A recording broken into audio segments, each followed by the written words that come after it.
Então, boa semana para todo mundo. É, Essa é a segunda aula online e o último assunto do trimestre. A gente falou sobre a Primeira Guerra, a Revolução Russa e hoje vamos falar um pouquinho sobre a Primeira República.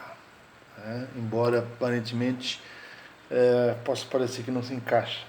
A Primeira República foi declarada em 1889. A Primeira Guerra, 1914, Revolução Russa, 1917. Como é que tudo isso se encaixa? Bom, em primeiro lugar, nesse momento o mundo, historicamente falando, vivia, era século, já é século XIX, né? A Primeira Guerra vai ser do começo do século XX, primeiro quartel do século XX, quartel é 15 anos, tá? É a quarta parte de século.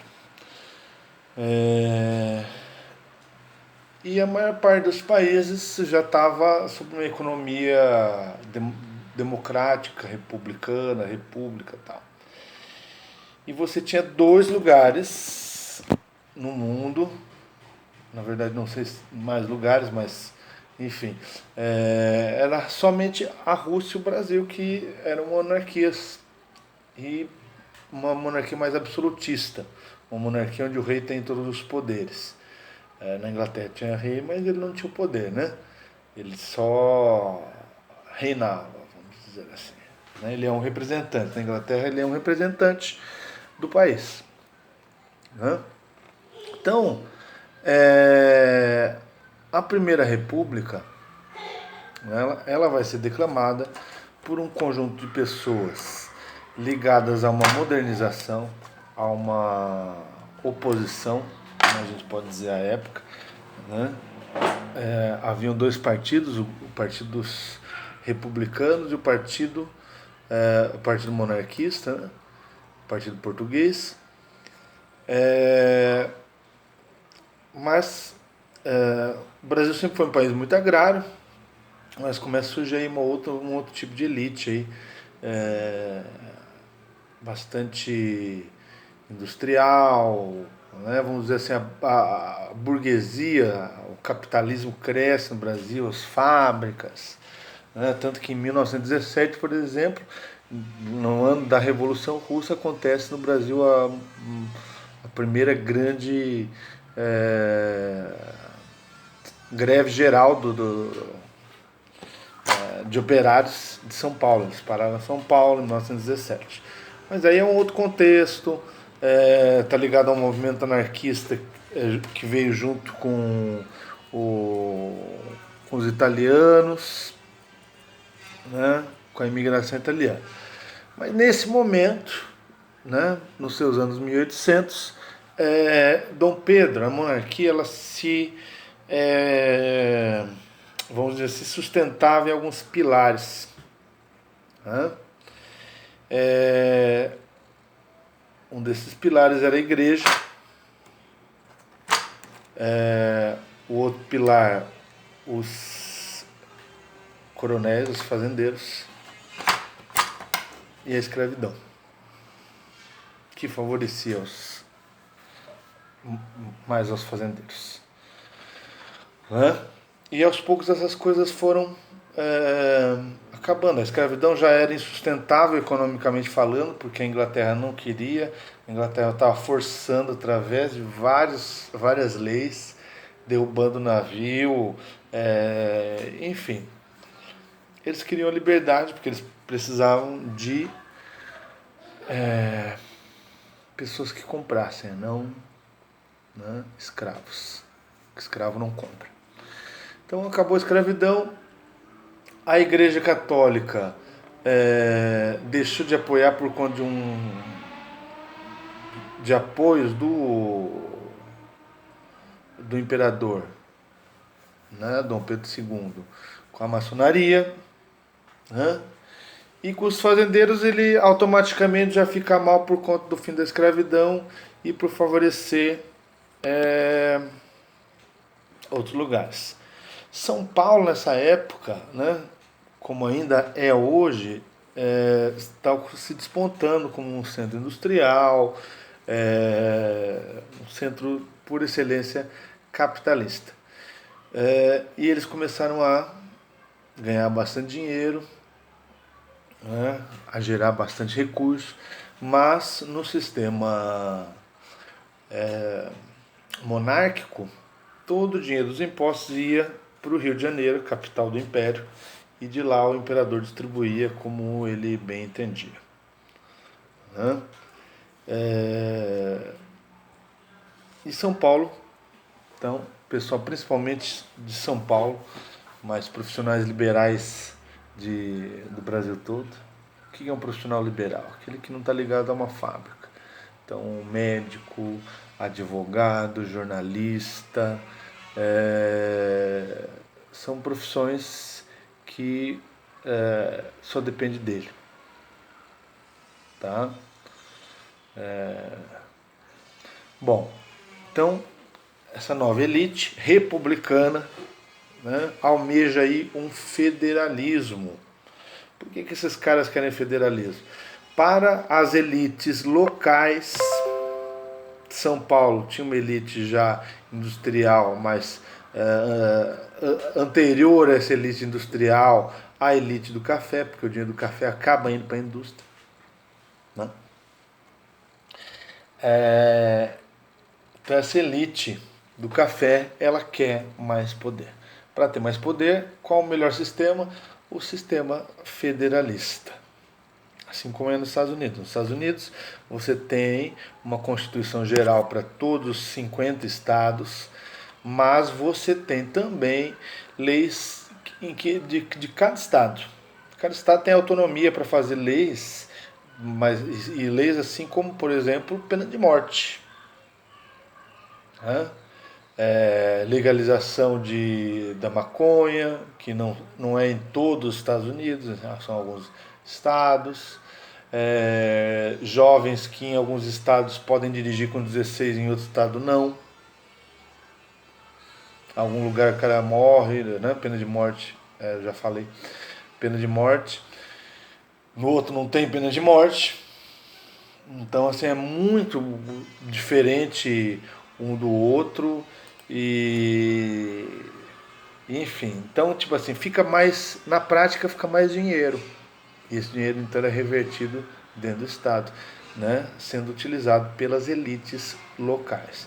Então, pequenas elites locais que não são amigos do Dom Pedro, eles querem o quê? Eles querem que o pau tore mesmo, acabe a monarquia e se transforme numa república. Ela não vai se tornar uma república nos moldes da república estadunidense, né? Embora ela copie bastante coisa, mas se torna uma república, né? Através de um golpe dado por um grupo de pessoas, entre eles o próprio Deodoro da Fonseca, né? Que reza a lenda nem era monarquista. Né?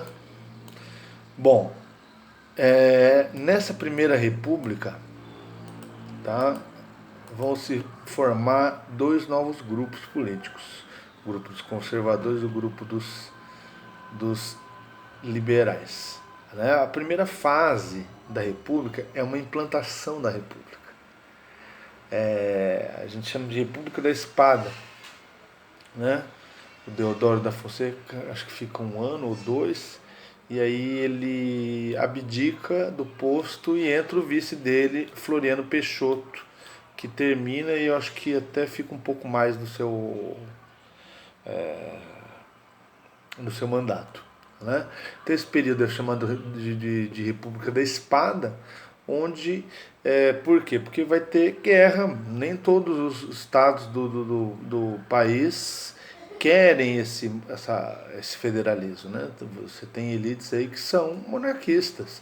né? E outros que querem aproveitar, o Rio Grande do Sul, por exemplo, eles vão aproveitar para tentar separar o país, né? Todo o sul, começando lá por Santa Catarina, né? Um destaque aí para a República Juliana, que ia ser fundada com capital em Laguna, né? Os caras importaram até o Giuseppe Garibaldi, da Itália, um famosíssimo anarquista italiano, né? Que casa com a brasileira, que é a Anitta, que se torna também uma figura histórica importantíssima aí da nossa história, né? Figura super cultuada, né? Pelo menos em Santa Catarina, né? Então esse primeiro momento é um momento de adequação em que a República tem que mostrar a que veio, de estruturação da República, né? E aí é necessário, aí vai ter bastante briga, né? Quando isso se estabelece, começa um predomínio de duas regiões, tá? Que é a região de Minas Gerais e a região de São Paulo. São os cafeicultores de São Paulo e os pecuaristas do leite mineiro, né? Essa segunda fase a gente chama de República do Café com Leite, porque eles tinham um acordo entre eles, né? Em que um grupo apoiava o outro. Então, assim, esse ano para presidente nós vamos apoiar um candidato de Minas Gerais, não necessariamente um candidato mineiro, mas apoiado pelo Partido Mineiro. Aí no próximo mandato todo mundo apoia o candidato de São Paulo. Então ficava naquela alternância política, né, entre dois grupos políticos, São Paulo e Minas Gerais, São Paulo e Minas Gerais, né, de onde vem a República do Café com Leite. Claro que tem outros lugares com outras oligarquias, outros pequenos grupos que comandam, né, mas esses dois são os mais fortes e que vão determinar as eleições. Tá? As eleições são naquele estilo, na época, estilo voto de cabresto. Para quem não sabe, cabresto é aquele negócio que se põe no cavalo, nos burros, para direcionar, né? Ou não sei se é aquele negócio que fica aqui, que eu acho que é freio, ou é um negócio que fica aqui. Eu sei que a ideia do cabresto lá, sendo o negócio que tapa aqui do cavalo, ou que muda ele para a direção, a ideia é exatamente essa. É um voto guiado. Você vai votar em quem eu quero. Primeiro que o voto era aberto. Então, em pequenas regiões mais menores do Brasil, naquela época, quem mandava nos votos eram os grandes coronéis. Inclusive eu estou terminando de ler um livro muito bacana que eu recomendo para vocês, que chama Gabriela, Cravo e Canela, Jorge Amado, e o romance passa no interior baiano, na região do sul da Bahia, né? Ilhéus, Itabuna. E no contexto de fundo, né, é uma história de amor da Gabriela, uma pessoa livre, mas no contexto de fundo é a história dela com Nassib, que é um comerciante de Ilhéus. E de fundo você tem uma história política ali que está ligada aos coronéis. Os grandes coronéis do cacau são as pessoas que detêm os votos. Então, se o cara quer ganhar a eleição, ele tem que ter o apoio dos coronéis, porque o coronel vai determinar. De que forma que ele vai determinar?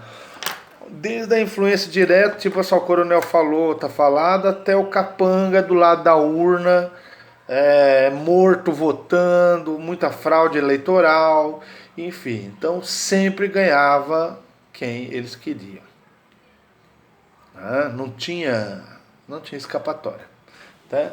Até dentro do romance, eu não pesquisei, mas isso provavelmente procede, porque o romance do Jorge Amado acontece com uma pesquisa, com certeza, né?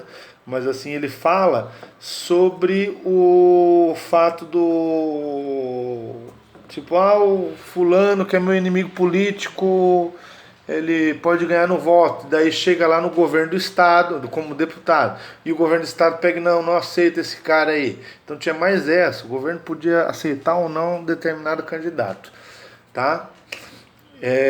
Então o poder estava concentrado nas oligarquias.